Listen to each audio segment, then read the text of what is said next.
მნიშვნელოვანი პიროვნება, ფიგურა, პირველი სახელმწიფო მდივანი, ასევე მამადამფუძნებელი, გამორჩეული მეცნიერი, დიპლომატი, სამართალმცოდნე, რელიგიათა თავისუფლების ქარტიის ავტორი, დამოუკიდებლობის დეკლარაციის ავტორი. ანუ რასაც ქვია Founding Father of America, one of them. ანუ ერთ-ერთი მათგანი მნიშვნელოვანი და სამაგალითო სანიმუშო პიროვნება, რომელიც ნამდვილად იღწოდა თავისი სახელმწიფოს, თავისი დემოკრატიული აი რასაც ქვია Destiny's Charter რაც იყო. ანუ ბედის ქარტია, ამერიკის განსაკუთრებულობა, exceptionalism, რომელიც ნამდვილად მნიშვნელოვანია, ეს დაანახა შემდგომში უკვე მათ მამადამფუძნებლების ჯეფერსონის, ვაშინგტონის ნაბიჯებმა, პირველ ნაბიჯებმა, რომლებიც იყო ნამდვილად სამაგალითო დანარჩენი დემოკრატიული სახელმწიფოებისთვის დღემდე მნიშვნელოვანია გავიზიაროთ მათი ეს ფასეულობები თუ ჩვენ გსურს ნამდვილად ჭეშმარიტ დემოკრატიული სახელმწიფო ვაშენოთ. თქვენ მასაჩუსეტსის უნივერსიტეტში აიმაღლეთ კვალიფიკაცია თემებზე ამერიკის პოლიტიკური აზრი და პოლიტიკური ინსტიტუტები. აი მაინტერესებს ეს გზა თქვენ ჯერ აქ დაამთავრეთ უნივერსიტეტი და ასე შემდეგ. აი აქედან დაბრუნების შემდეგ ჩამოაყალიბეთ შემდეგ ეს ცენტრი. რას ემსახურება ეს ცენტრი, რა მოგცათ იქ სწავლა, აი ამის შესახებ მოგვიყევით, ძალიან მაინტერესებს. ასე დავიწყოთ იქიდან, რომ იყო ძალიან რთული კონკურსი თავიდან, მე თვითონ წავალდებოდი 112 სახელმწიფოდან მონაწილეობდა სხვადასხვა დონის მეცნიერები, დეკანი იყო, პრორექტორები და ასე შემდეგ და საქართველოსდან შემორჩეს მე. ანუ საერთოდ ზოგადად ამას რამდენიმე ქვეყნიდან აირჩიეს 18 ქვეყნის წარმომადგენელი მეცნიერი. და მასაჩუსეტსის უნივერსიტეტში, როდესაც ამერიკის დამკითხეს, რომ ხარ თუ არა თანახმა რომ წახვიდეთ მასაჩუსეტსის უნივერსიტეტში და იქ გაიაროთ კვალიფიკაცია აიმაღლოთ და ეს კურსი გაიაროთ American Political Development რაც არის ამერიკის პოლიტიკური ზოგადად აზრი და განვითარების ეტაპები. თქო მე დავთანხმდი და მაგრამ მიუხედავად ამისა ეს UMass-ით არ შემოფარგულა მასაჩუსეტსის უნივერსიტეტი არ იყო მხოლოდ ერთადერთი ეს იყო ბაზა სადაც ძირითადი პროგრამები ტარდებოდა გარდა ამისა იყო ვიზიტები და ტრენინგები სემინარები როგორც გვიტარებდნენ ასე ჩვენ ვტარებდით ხოლმე რაღაც ექსპერიენსი იყო Harvard-ი, Yale-ი, Connecticut-ის უნივერსიტეტი, Virginia, ესე იგი სხვადასხვა Virginia-ის უნივერსიტეტი დააფუძნა Thomas Jefferson-მა.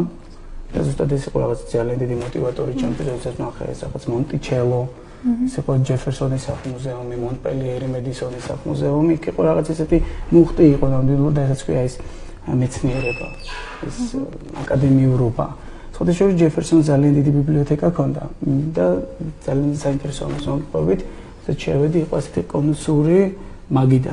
ანუ 4 წიგნი და ერთი იყო რა ხდებოდა ერთი იდებოდა აქ ნოუთბუქი ჩასაწერი.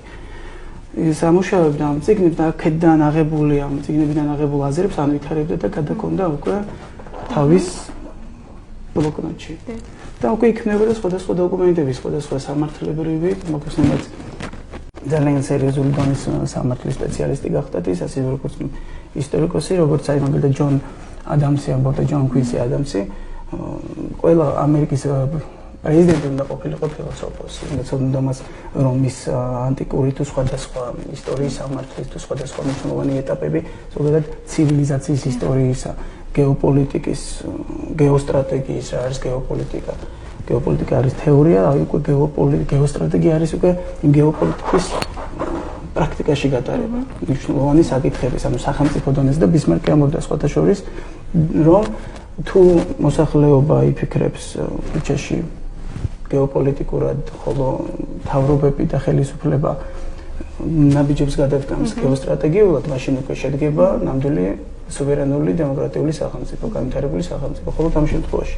და სხვათა შორის ძალიან სამაგალითო ანუ ზუსტად ეს exceptionalism განსაკუთრებულობა, რომელიც აი დასავლეთ ევროპას, რომელიც რა თქმა უნდა ამერიკის მხარდაჭერით სარგებლობს ევროკავშირი დღეს, ძალიან მნიშვნელოვანია ზოგადად აი ეს სახელმწიფოს თვითონ არსი. აი ეს იყო ჩემი მნიშვნელოვანი და როდესაც ჯეფერსონი უკვე ასაკში შევიდა და კონგრესის ბიბლიოთეკა, ზოგადად კონგრესის ბიბლიოთეკა არის ძალიან მნიშვნელოვანი რესურს ცენტრი.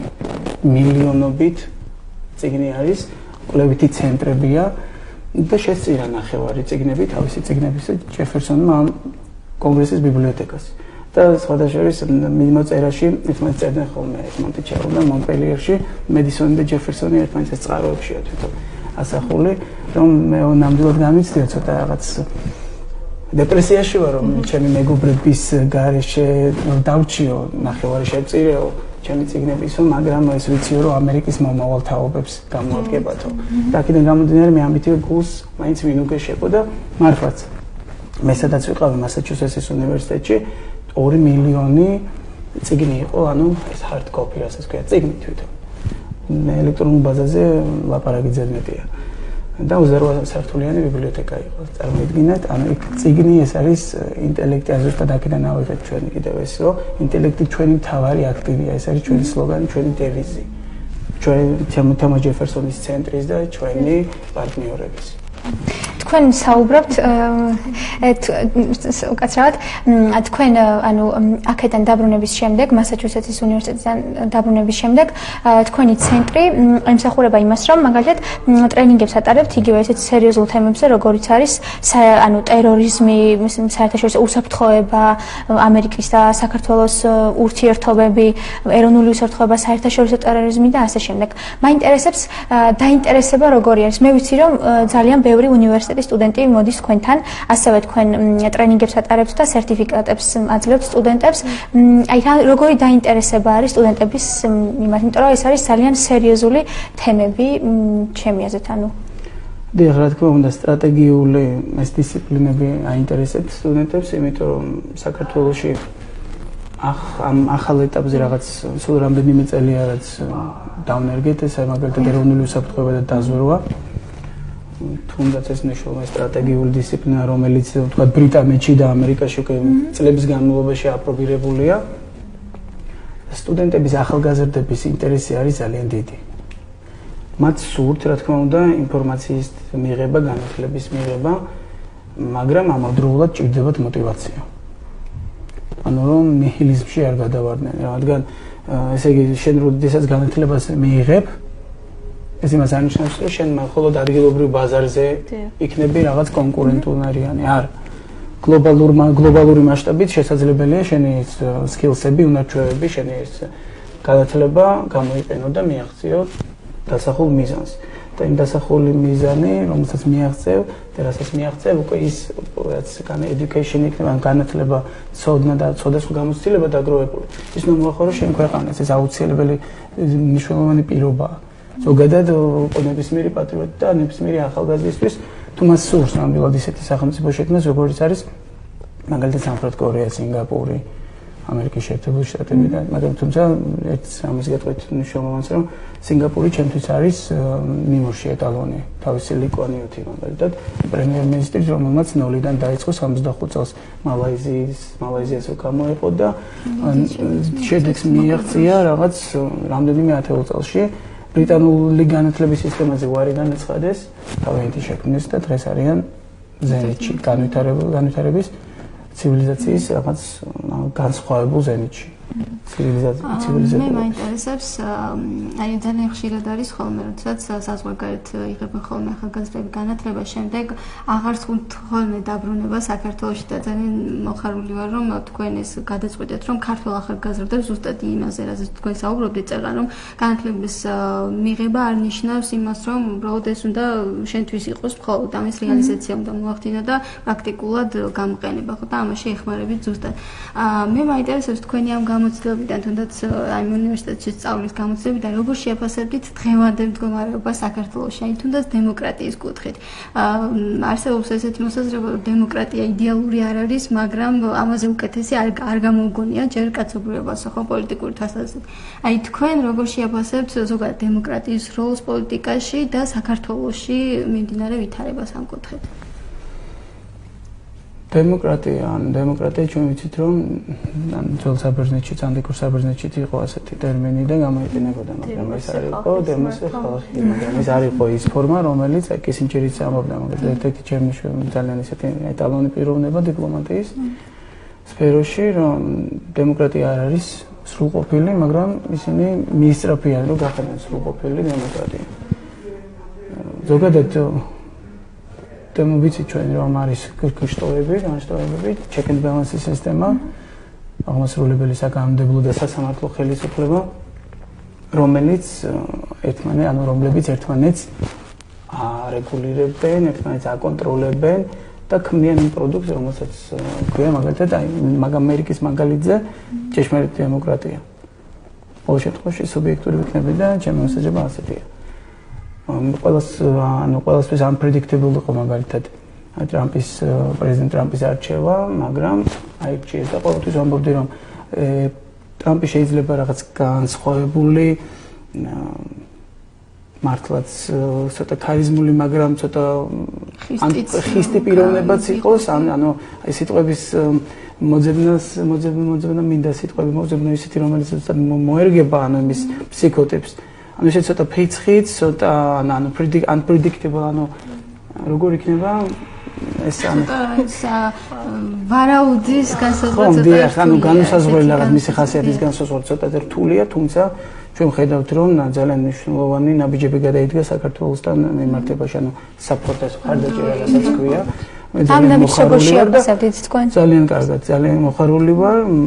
ნამდვილად მე წამსამდვილად იმისი რომ მე-19 საუკუნიდან დაწყება 19 საუკუნეში დაიწყო ამერიკა-საქართველოს ურთიერთობები.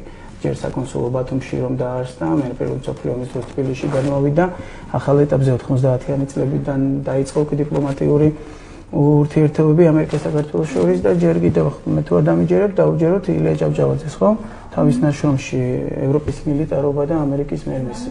ეს 1998 წელს იყო, როგორც მახსოვს, სადაც წერს წმინდა ილია მართალი, რომ ეს კი ევროპა სისხლის მღვრელი ომების შედეგად დასუსტებულია, შესუსტებულია და აი ახალი სახელმწიფო, რომელიც არის ამერიკის შეერთებული შტატები, იქნება მე-21 საუკუნის სახელმწიფო, ძლიერი წამყვანი სახელმწიფო გლობალური მასშტაბით. და მართლაც ეს ასეა. და მე რა თქმა უნდა მჯერა ილია მართალის, იგივე ილია ჭავჭავაძე, მინდა გითხრათ, რომ იგივე მამა დამფუძნებელი founding father იყო საქართველოსთვის. ჩემი მოსაზრებაა ეს და მე ასე ვთვლი ამ პიროვნებას, ამ მნიშვნელოვანი ნაბიჯების და სხვადასხვა პროგრესული ნაბიჯების შემოქმედ ადამიანს. ახალგაზრდებს რაც შეეხება, ძალიან მონდომებულები არიან, ჩვენ ანუ ვატარებთ ტრენინგ სემინარებს, ვატარებთ საჯარო ლექციებს რეგიონებშიც. თბილისშიც ასეულობით ახალგაზრდა არის ჩართული, ხდება მათი სერტიფიცირება, ეს არის საქველმოქმედო, მათი ცნობიერების ამაღლების მიზნით.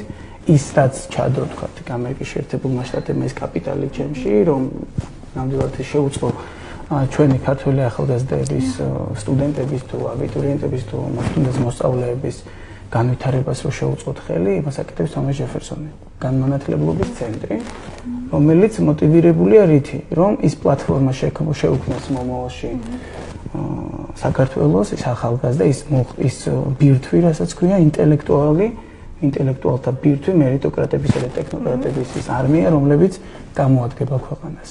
ისე თქვენ ურთიერთობა გაქვთ ახალგაზრდებთან და როგორი არის აი მათ დამოკიდებულება თქვენ ბრძანდებოდით უცხოეთში ჩამოხვიდით შემდეგ აი მათ როგორი დამოკიდებულება აქვთ თუ სურთ რომ სულ საქართველოში დარჩენ თუ აი დღესდღეობით ძალიან ბევრს სურს რომ აი წავიდეს და შემდეგ არ ფიქრობენ იმაზე რამდენად გამოადგებიან საკუთარ ქვეყანას და აი როგორია მუხტი ახალგაზრდებში დღეს ბევრს უნდა რა თქმა უნდა დასვა უცხოეთში კარგია მაგრამ გააჩნია რა პერიოდით არის ეს კარგი უბრალოდ შენ თავს ვერ გაიქცევი და ყველგან კარგია სადაც არ ვართ მე იმას ვერ ვიტყვი რომ ამერიკის შეერთებული შტატები ან შვეიცარია ან გერმანია სადაც და სხვა მრავალი ქვეყანა სადაც მე ვიმყოფებოდი რომ არ არის და კომფორტული და კომფორტი ზონა არ არის რაღაც მაგრამ ყოველთვის თუ შენ გაქვს ამბიცია შენ თუ ხარ თქო განათლებული ან გაქვს რაღაც ბექგრაუნდი შექმნილი შენ გაქვს იმის ამბიცია რომ მიბაძო იმ მამადამფუძნებლებს იმ ლიკვანიოს იმ დეგოლს იმ სხვას შემდეგ რა თქმა უნდა შევედრები მაგრამ უბრალოდ პატარა მცირე ამბიციას დავიტოვებ რომ რაღაც მაინც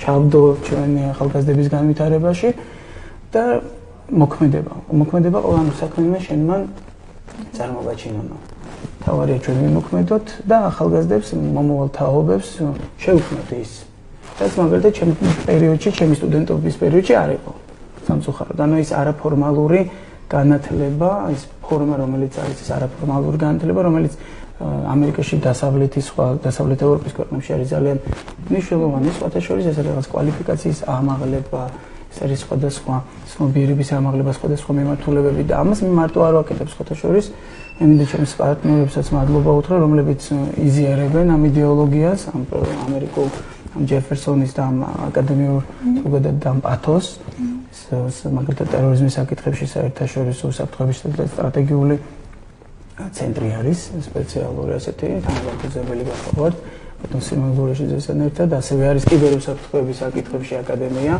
რომელიც ასევე თანამშრომლობს აქტიურად და ჩვენ მაგალითად ჯეფერსონ 15 სტაჟიორი ყავდა შავი ზღვის უნივერსიტეტიდან რომლებიც დაასრულეს უკვე სტაჟირება და წარმატებით და ძალიან მოხარული ვარ და ისეთი კარგი მოხდია და კიდევ უფრო ანუ რაღაც დაისახეს მიზნები ძალიან მნიშვნელოვანია და ასევე სეულში უკვე არის პრაქტიკის მსურველთა რაოდენობა მოკლედ დასუმაც გამოთქვა უკვე მემორანდუმის გაფორმების სურვილი დაინტერესება არის დიდი დაინტერესება არის და ჩვენს ჩემს გუნდთან ერთად რაც არის ეს ცენტრები კიბერუსაფრთხოების აკადემია კიბერუსაფრთხოება ტერორიზმის საკითხები ეროვნული უსაფრთხოება დაზვერვა ამერიკის მამადამფუძნებლები თუ ზოგადად ამერიკის საგარეო პოლიტიკის არსი და უსაფრთხოების სისტემები მაქსიმალურად ეს რაც პროდუქტი არის ეს რაც არის მართლა განვითარებული გვინდა რომ მივაწოდოთ და ვანალობი ჩვენად სხვადასხვა სახელმძღვანელოებით სხვადასხვა წიგნების საშუალებით რაც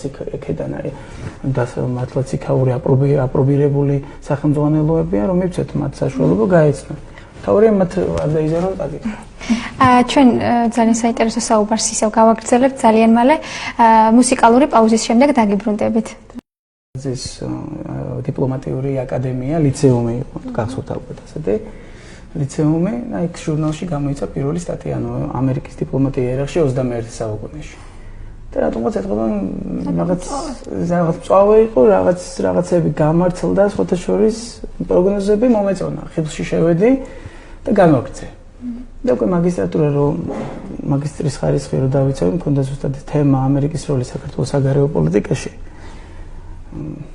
გამოვეცი ის იყო რაღაც სატესტო ვერსია მოკრძალებული გავაგრძელე კვლევა მიმართულებით აი 2010-ში უკვე გამოიცა ამერიკის როლი საქართველოს საგარეო პოლიტიკაში უკვე ეწოდა ისეთი მასშტაბური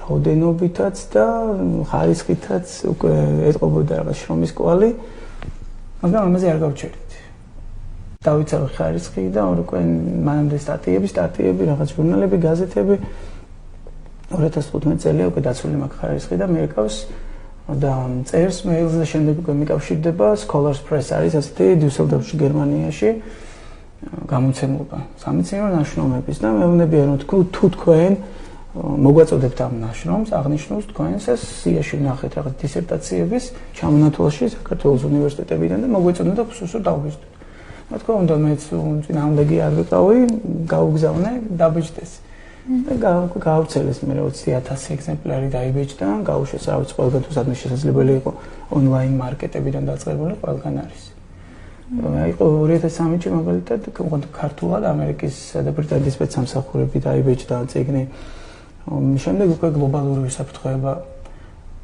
ამერიკის და ბრიტანეთის სპეცსამსახურები გაყიდვაში გავიდა გლობალური უსაფრთხოება არა გამოვიდა როგორც სახელმძღვანელო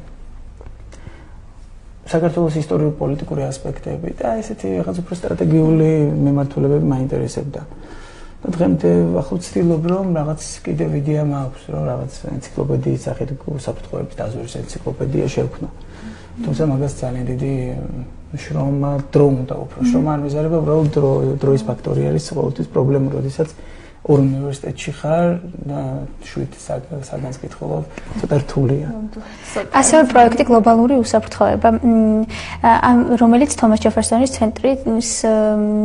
ცენტრმა ჩაატარა ამაზეც მინდა გკითხოთ მიზნად რას ისახავდა ეს და რატომ მაგალითად ეს თემა გლობალური უსაფრთხოება ეს იყო ძალიან საინტერესო თემა და ისახავდა რას მიზნად ანუ დაწყებული დაზვერვის ანუ ეროვნული საფრთხოების, კონდაზვერვის, ანტი და კონტრტერორიზმის საკითხების, ოპერატიული სხვადასხვა სამზებრო და ფარული მოქმედებების შესახებ, აქ მე მარტო რა თქმა უნდა არ ვიყავი, სხვადასხვა სპეციალისტები იყვნენ ჩართულები, რომ ახალგაზრდებს, ვინც დაინტერესებული არიან, ვინც არიან მომავალი პერსპექტიული, სხვადასხვა შეიძლება კადრის მომავალი ოფიცრებიც კი, პერსპექტიული აქტივი ქვეყნისთვის რაღაც სტიმული ან რაღაც ბიძგი ყოფილიყო შემდეგ უფრო მეტად რაღაც სიღრმისეულად გაეცნო შესაძლებელია სფეროს ამ და მართლაც დაინტერესება დიდი იყო შემდეგ უკვე სხვადასხვა წყაროები წიგნების მოთხოვნით მომართავდნენ ხოლმე რომ აი კიდევ უფრო საშიარო უფრო მეტი წავიკითხოთ და რაღაცა შემდეგ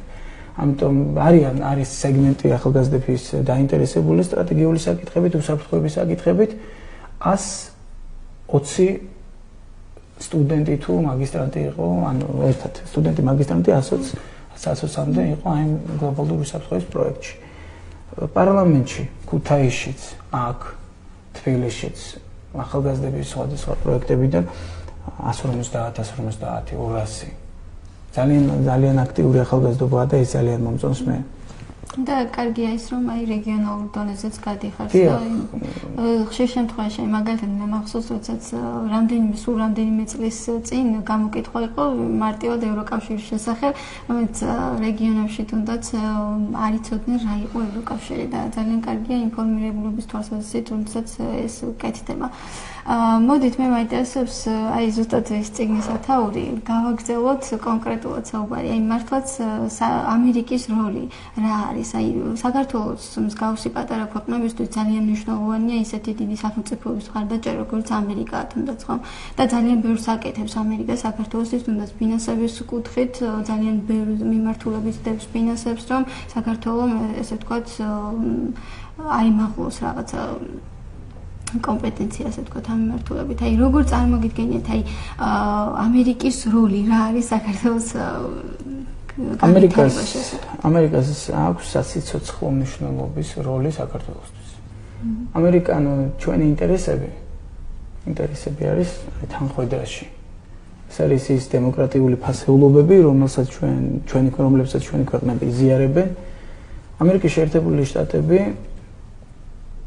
არის ის უსაფრთხოების გარანტი, რომელიც აჩერებს სხვადასხვა იმ აგრესიულ ძალებს, რომლებსაც სურთ, რომ იმ ძველ ორბიტას დაუბრუნონ საქართველოს. და ის თუნდაც ის 2008 წლიდან დაწყებული დღემდე ის ოპერეშნალ წნეხი, რაც არის საქართველოს წინააღმდეგ, იმ სურვილის და იმ მithumetes ვიზა ლიბერალიზაციის შემდეგ და მithumetes მას შემდეგ, რაც ნატო სამიტი ჩატარდება და ყოველი ნატო სამიტის იმ ქვეყანაში ჩატარებულა ნატო სამიტი, შემდეგ ის ქვეყანა ეგრევე რაღაც პერიოდის შემდეგ ძალიან ახლო პერიოდში გამხდარა ნატოს წევრი. ეს რა თქმა უნდა ბევრ ძალას არ მოსწონს, არ აწყობს. მაგრამ თავარია ჩვენი ინტერესები, ჩვენ რა გვაინტერესებს და ჩვენ რა მოგწონს. რატომ ამერიკა და მაგალითად თუნდაც რატომ არა ოკუპანტი ვთქვათ რუსეთი? იმიტომ რომ ამერიკას გამოსდის იქ სამხრეთ კორეა, იაპონია, ხო? სინგაპური. რუსეთის მსგავს ქვეყნებს გამოსდით ჩრდილოეთ კორეა. განსხვავებას ხედავთ, ხო? ანუ პროგრესია აქ ცოტა კითხვის ნიშანია დიდი. აქ ვიცით რა მაინტერესებს საქართველოსაც ასე ვთქვათ დიდი მნიშვნელობა აქვს ამერიკისთვის გეოპოლიტიკურად ხო? აი თუ შეიძლება ვივარაუდოთ ის რომ აი საქართველო გახდეს არ ვიცი შორეულ პერსპექტივაში თუ ახლო მომავალში, მაგრამ აი რუსეთი იგულისხმებოდა ხო ამაში. რუსეთი და ამერიკა არის ერთგვარად ორი ძლიერი სახელმწიფო ხო? აი თუ შეიძლება საქართველოს როლმა იქონიოს გავლენა მათ შორის კონფლიქტებზე ასე ვთქვათ. გეოპოლიტიკური თვალსაზრისით რა თქმა უნდა. ამერიკა არის სახელმწიფო. რუსეთი იყო ოდესღაც სახელმწიფო, ანუ საბჭოთა კავშირი. მაგრამ რუსეთი ამ ეტაპზე ჩემი მოსაზრებით რა თქმა უნდა არის რეგიონალური დონის სახელმწიფო. მაგრამ ნუ დაგვაუწყდება ისიც რომ რუსეთის გარდა რეგიონში არის ასევე არსებობს ირანიც. თავისი ამბიციებით. ასევე თურქეთი. თავისი საინტერესო პოლიტიკური პერიპეტიებით. საინტერესო ზოგადად გეოპოლიტიკურად დიახ, საინტერესოა, ბუფერული ზონა ვართ. თუმცა ეს იმას არნიშნავს, რომ შემთხვევაში ამერიკა რაღაცას დათმობს, იმიტომ რომ ბისმარკს ჰქონდა ასეთი რაღაც, რომ ვერ გაიგებ უბრალოდ რუსეთთან მოლაპარაკება ყოველთვის რთულია. შეიძლება რაღაცაზე შეთანხმდე და მეორე დღეს, მეორე დილით ის შეთანხმება გაქრეს როგორც საპნის ვოშტი. ანუ ეს არის unpredictable როგორც იტყვიან, ანუ მოულოდნელობებით ახსავსე, ბევრჯერ უხეშად ჭყალებში რო თქვა გადავუგდივართ რუსეთს. ვერ განსაზღვრო მის პოლიტიკას, ვერ განსაზღვრო მის რეალურ ზრახვებს. და აქედან გამომდინარე მე ყოველთვის საერთოდ ზოგადად დიპლომატიაში სტაბილური პარტნიორები ყოველთვის უფრო სასარგებლოა. აქედან გამომდინარე და მით უმეტეს ძალიან ხშირად ისმება ხოლმე ასეთი რაღაცები, კითხვები, რომ რატომ არ უნდა კონდეს დიპლომატიური ურთიერთობები თუნდაც რუსეთთან, ხო? აი რატომ მეზობელი ქვეყანა. იმიტომ როდესაც დიპლომატიურ კორპუსს გამოიწვევენ სახელმწიფოები ერთმანეთის ტერიტორიიდან, თავის ტერიტორიებიდან იწყება ომი. ხო? და ჩვენ ისედაც საომარ ვითარებაში ვართ, უკვე წლებია. რომელ დიპლომატი შეიძლება მოლაპარაკებები რაღაც საკითხებზე, მაგრამ უშუალო დიპლომატიური სრულყოფილი გამართული დიპლომატიური ურთიერთობები ეს არის ნონსენსი. შეუძლებელია, იმიტომ რომ საომარ ვითარებაში როდესაც არის სახელმწიფო, ეს არის შეუძლებელი. დიპლომატია.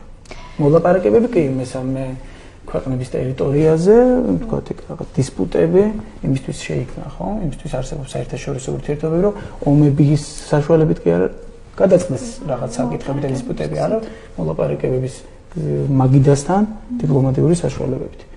თუმცა დიპლომატიას რაც შეეხება, ზოგჯერ ხდება ხოლმე ისე ერევა რუსეთს რაღაცები, მაგალითად, ჯერ ხის დიპლომატიას გამოიყენებს და მე უკვე soft power, ანუ რბილ დიპლომატიას მეორე ხარისხოვნად თulis. ანუ ჯერ ჩექმა, შემდეგ უკვე პრიანიკი. საერთოდ ზოგადად ჯობია ხოლმე კისერზე ჩექმას ტკბილი პრიანიკი აქედან გამომდინარე. ეს დამოკიდებულება ხომ არ იყო ზუსტად ამ ვიზა ლიბერალიზაციას, რაც მოყვა ერთგვარად. აი, როდესაც მივიღეთ ეს ვიზა ლიბერალიზაცია, შემდეგ მალევე იყო თორცდები, რომ რაღაც გამარტივდა პროცედურები ურთიერთობების ჩვენთან მიმოსვლის თვალსაზრისით. მე მგონი, რომ ეს დამოკიდებულება ჩანდა ზოგადად რუსეთის მხრიდან. დიახ, რა თქმა უნდა, რაც სადაც არაჯობს გაცლას ჯობსო და მაინც სიტუაცია ზოგჯერ შეიძლება გააცნობიეროს კიდევაც რუსეთმაც კი თავისი შეცდომა, რომ ზოგადად ჩემთვის მაგალითად მე რო ვიყო მაგალითად ამხელა დიდი სახელმწიფოს ლიდერი, ასეთი პატარა სახელმწიფოს დაჩაგვრა და რაღაც სამხედრო აგრესია, ეს რაღაც საერთაშორისო ასპარეზზე, პოლიტიკურ ასპარეზზე სამარცხვინო ჟესტი იქნებოდა. და მე მაგალითად ამას არ გავაკეთებდი, მე რო ვიყო მაგალითად.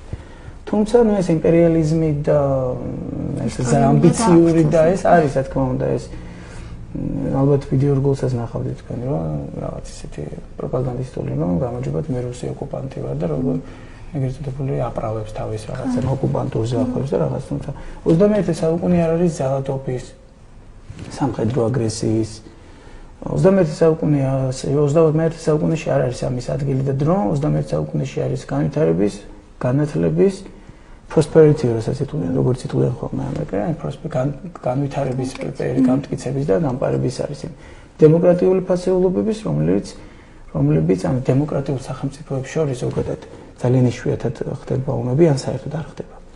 ამიტომ გვიჭირდება ჩვენის დემოკრატია. ბატონო თონიკე, მაინტერესებს თქვენი აზრით, რამდენად მნიშვნელოვანია ძლიერი სპეცსამსახურები ქვეყნის უსაფრთხოებისთვის? იგივე მაგალითად საქართველოს და ამერიკის მაგალითად აი მაინტერესებს, ახლა ჩვენ ამერიკას ვერ შევედრებით ნამდვილად, მაგრამ აი თქვენ იცით ამერიკაში რა ხდება და იცით საქართველოში რა ხდება. ვიცით ის გამოწვევები რაც არის ჩვენთან, ჩვენ ფაქტობრივად იგივე სიტუაციაში ვართ მეტნაკლებად რაც ისრაელი. რომელ სიტუაციაშიც იმყოფება ისრაელი არაერთი ათეული წელია, ხო? ამერიკის შეერთებული შტატები გასაგებია უსაფრთხო, ანუ ძლიერი სპეცსამსახურები, ძლიერი სახელმწიფო საწინდარია. თავიანთი რესურსებით, თავიანთი კადრებით, მნიშვნელოვანი იმ ინტელექტით, რომელიც ნამდვილად სახელმწიფოსთვის არის სასიცოცხლო მნიშვნელობის, რომელიც არის გასაფრთხილებელი, პატივსაცემი და ყველანაირად დასახალისებელი. ანუ ამერიკის შეერთებულ შტატებში, ისრაელში, დიდ ბრიტანეთში და ევროპის სხვადასხვა ქვეყნებში ახლა ჩვენ ვერ შევადარებთ, რა თქმა უნდა, ბიუჯეტს, თუმცა ბიუჯეტი ძალიან მნიშვნელოვანია. ზოგადად დაზვერვა, კონდაზვერვა, უშიშროების თუ ძალოვანი სამართალდამცავი სტრუქტურები განსხვავდება სპეცსამსახურებისგან, ხო? მართლწესრიგი სპეცსამსახურები ეროვნული უსაფრთხოება, კონსტიტუციური წყობის და სახელმწიფოებრიობის გარანტია.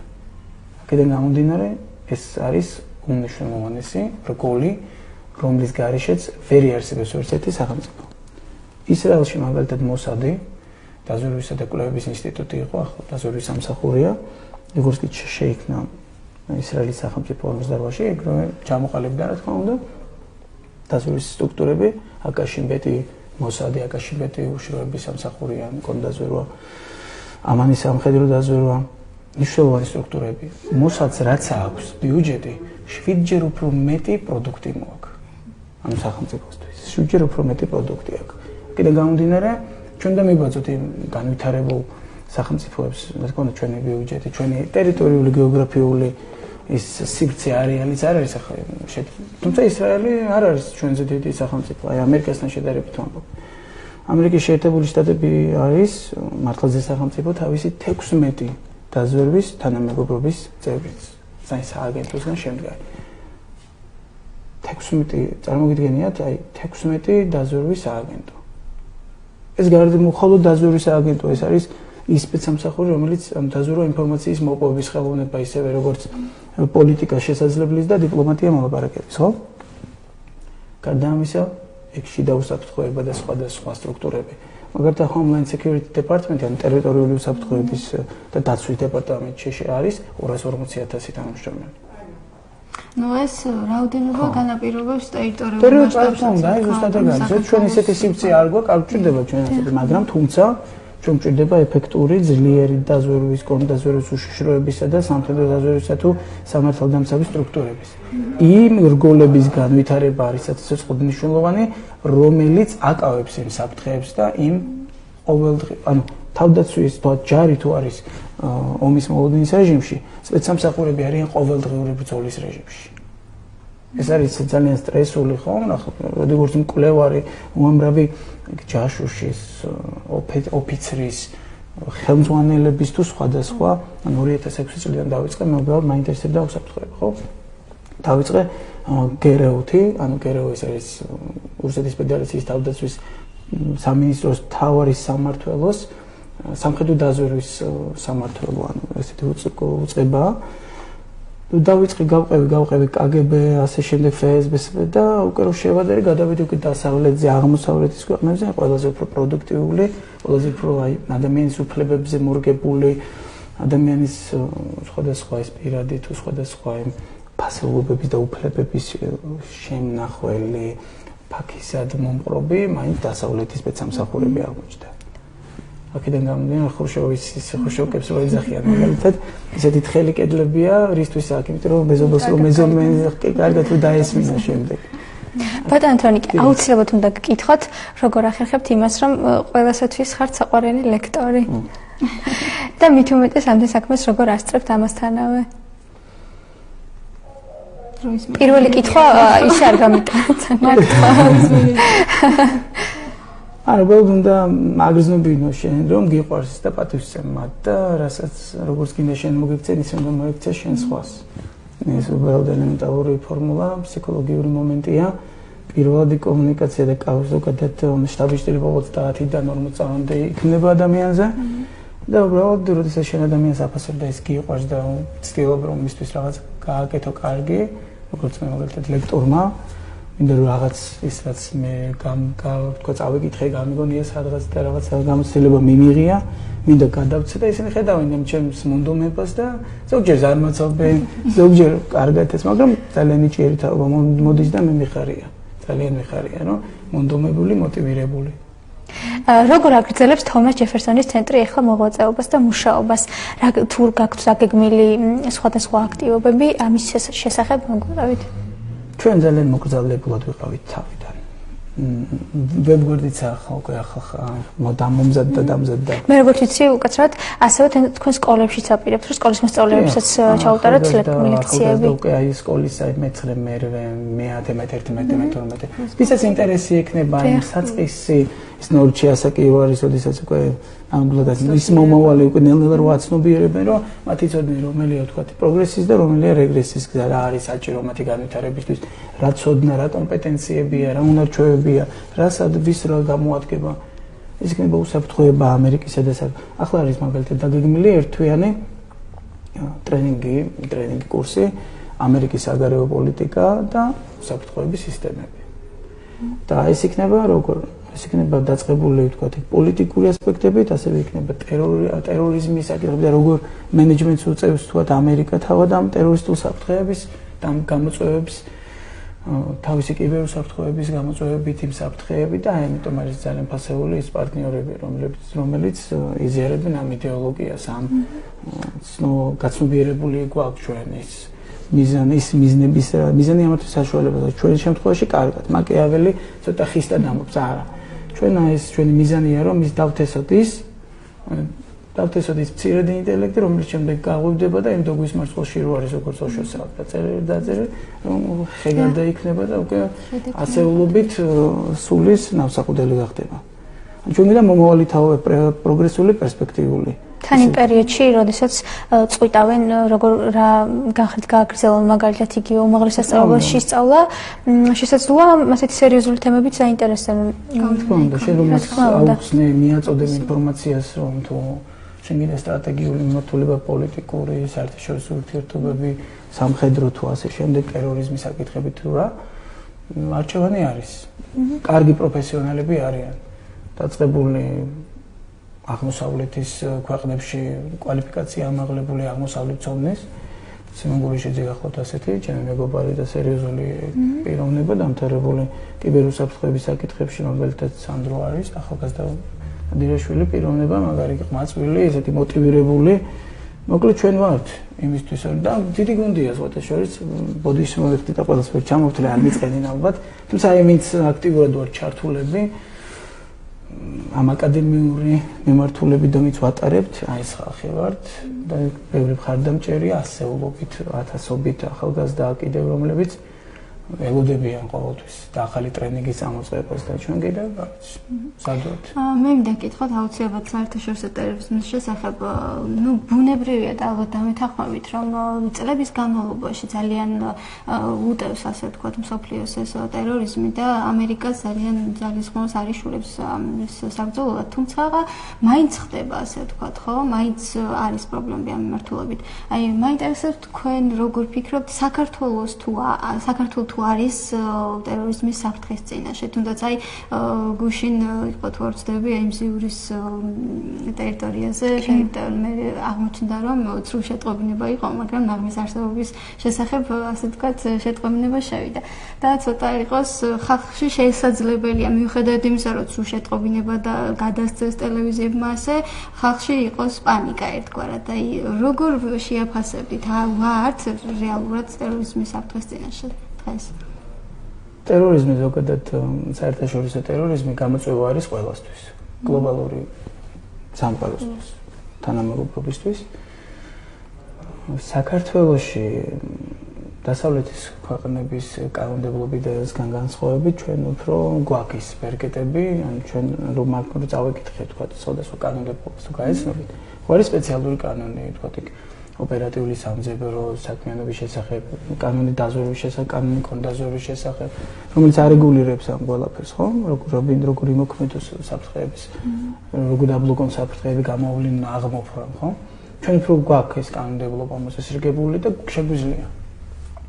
თქვათ იქ ცოტა გავატაროთ ის ღონისძიებები, რომლებიც იქნება გარანტი მოსახლეობის და ქვეყნის უსაფრთხოების. თუმცა მაინც არაპროგნოზირებადია. არაპროგნოზირებადია, მაგრამ აი დასავლეთში, მაგალითად ბრიტანეთში და სხვა ქვეყნებში ძალიან ისეთი ზედმეტად ლიბერალურია კანონმდებლობა, მე თუ მკითხავთ, იმიტომ რომ ის პირები, რომლებმაც ჩაიდინეს და განახორციელეს ესა თუ ის ტერორისტული აქტი, ყველა იყო ან შავ სიაში, დაფიქსირებული იყო, ან თვალთვალი იყო მათზე, კონტროლზე იყვნენ აყვანილები, მათი გადაადგილება ყველანაირი მარშრუტები და საქმედებები და ასე შემდეგ, მაგრამ ხდება მაინც რაღაც ისეთი, რომელსაც მოყვება მსხვერპლი. თუმცა ხშირად ხდება ხოლმე ის, როდესაც შენ უბრალოდ რიგითი იმ რგოლის, ტერორისტული დაჯგუფების რგოლის დაკავება არ გისურს, იმიტომ რომ ის არ მოგიტან შენ არანაირ შედეგს და კიდე გაახვიდებ თქვა იქ ჰედებზე, ანუ ვინც მართავს თქვა იქ თავია.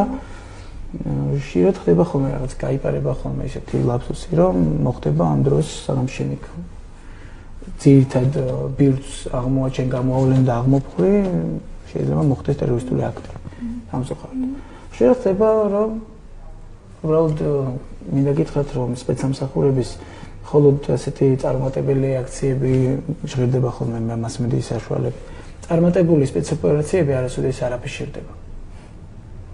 და ბოლოს მინდა კითხოთ სანამ დავასრულებთ, თუნდაც სამომავლო გეგმები, მაგალითად რა გაქვთ თქვენი სამომავლო გეგმები, ალბათ გააგრძელებთ ეს აქტიურად მუშაობას, როგორც ახლა? კიდევ უფრო აქტიურად, კიდევ უფრო მეტი ახალგაზრდა უნდა ჩაერთოს ჯეფერსონის ცენტრში, შეიქმნება კლუბი ჯეფერსონის. იქნება სხვადასხვა მრავალფეროვანი ღონისძიებები, მარტო ტრენინგები, სემინარები არა, თუნდაც სიმულაციები და სხვადასხვა ეს აქტივობები, რომელიც იქნება თუნდაც ეს think tank-ი რაღაც ინტელექტუალური თამაშები ახალგაზრდებისთვის. ამერიკის საკითხებზე, უსაფრთხოების საკითხებზე, სხვადასხვა შეჯიბრებები, შეიძლება შესაძლებელი მოტივაციისთვის პრიზების დაწესის და ასე შემდეგ. თუნდაც სიმბოლური, მაგრამ მაინც ამახალისებელი. მოტივაციური ფაქტორი. მოტივაცია არის ძალიან მნიშვნელოვანი ფსიქოლოგიური მომენტი, დრაივი, რასაც ქვია. ეს მნიშვნელოვანია. და ფაქტობრივად გავალთ იმ შედეგზე, რომ ახალგაზრდა ის რაღაც კონტინგენტი, რამდენიმე თუნდაც 1000 თუ არა 100 ადამიანი მაინც იქნება მზად იმისთვის, რომ ჩაერთოს გლობალურ პაიკრობაში დიპლომატიურ, სტრატეგიულ უსაფრთხოების თუ სხვადასხვა ამ სცენაზე. რასაც ქვია ამ ჭიდილში, ამ ბრძოლაში, პაიკრობაში. მაგრამ ის იქნება კარგი კადრი. ჩვენ self education, თვითგანათლება, თვითგანვითარება არის ძალიან მნიშვნელოვანი. მარტო უნივერსიტეტები რამდენი ხარისხის არ უნდა კონდეს და აიღო არ აქვს მნიშვნელობა. თუ საკუთარ თავზე არ იმუშავა. ეს უნდა იყოს ყოველდღე ჰარვარდში სხვათაშორის რომ ვიყავით ერთ-ერთ წელს 10 მცნება აქვს თავიანთი, იქ ერთ-ერთი ცნება არის საკუთარ თავზე ყოველდღიური მუშაობა. ერთი გვერდიც რო წაიკითხო, ან წიგნი ყოველთვის შენი მეგობარი. საკუთარ სამმართველოდ ძალიან მაინტერესებს თქვენი აზრი როგორც ლექტორის, ასე ვთქვათ, აი განათლების თვალსაზრისით დღეს როგორ ვართ? აი ზოგადად რომ შევაფასოთ, აი თუნდაც უნივერსიტეტის გადმოსახედიდან როგორები, აი ძალიან ხშირად გვესმის, აი ხა მაგალითად აი TIMSS-ის კვლევა რომ გამოქვეყნდა, ეს არის წიგნერების თვალსაზრისით და მათემატიკის თვალსაზრისით, აღმოჩნდა რომ მინიმუმსაც კი ვერ ვაკმაყოფილებთ, რაც ევროპული სტანდარტებით არის და საერთაშორისო ნორმას.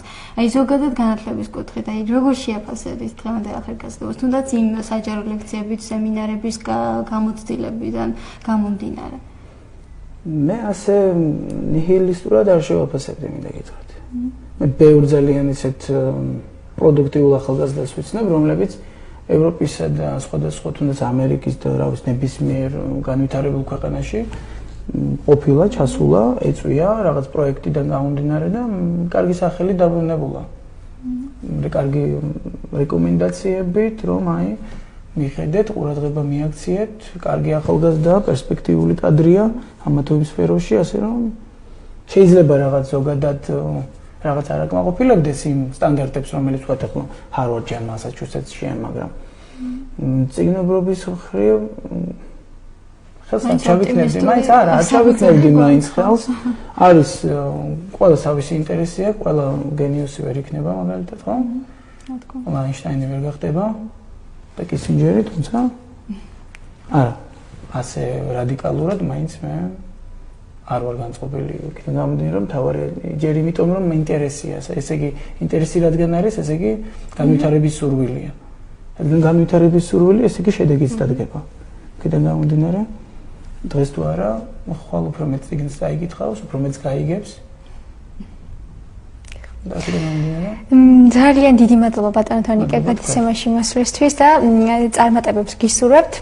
დღევანდელი ჩვენი გადაცემა კი ამით დასრულდა. მომავალ